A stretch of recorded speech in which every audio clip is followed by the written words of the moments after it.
A lot better today than when it was 95 degrees out. Still a lot of work though. Basically, we're evaluating all the student base to make sure that they've learned over the past 11 weeks, basically what they're doing, how they're doing it, and any deficiencies that we might have in training. We're gathering all the stuff that we were doing, from ladders, forcible entry, to hose line movement, to search and rescue, combining it all together and then performing that action at all one time. We had multiple egresses. The students had to determine what they wanted to do, the strategy they wanted to use, and the tactic. Pretty much did it all. Basically let us run our own shifts. They didn't intervene.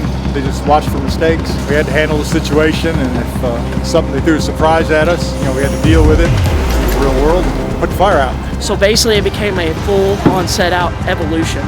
Basically it comes down to they have to think when they're up there, in this situation.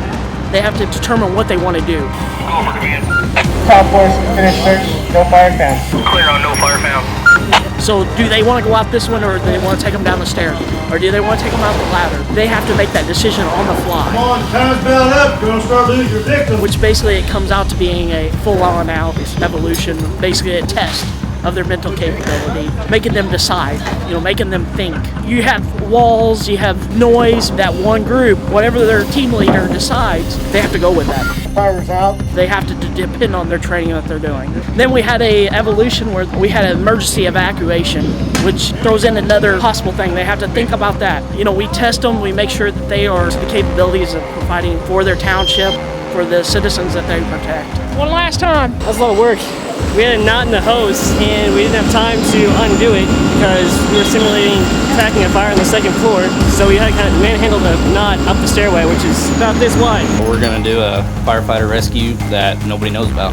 What's going to happen is put the fireman down. What he's going to do is he's going to set up his pass device in full mode.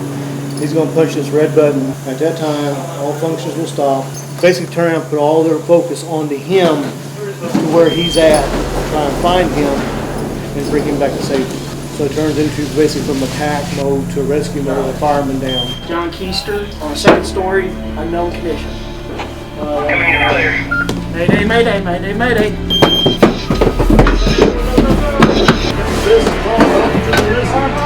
Listen. What do you hear? Listen to that. Take a deep breath and hold it. Listen. What we were doing is throwing a down firefighter in there. It was training, but if it does actually happen, they'll be able to start thinking about that training that they did. We have located the firefighter down. We are taking him out of the left window.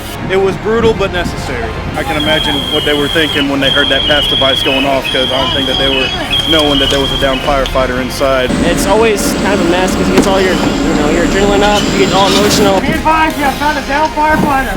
Separate it. Separate your mind from your emotions and just follow your command. We did not tell anybody regarding the down firefighter because we wanted to throw them off. It's probably one of the most stressful things that can happen on a fire. That and evacuation at the same time, that's bad. They thought they were going to do a search and rescue pattern. We said, well, what about this? Kind of the same concept as, when you fall from the floor, it changes from saving a victim to saving the person who is doing the saving. It gets intense. It gets pretty intense.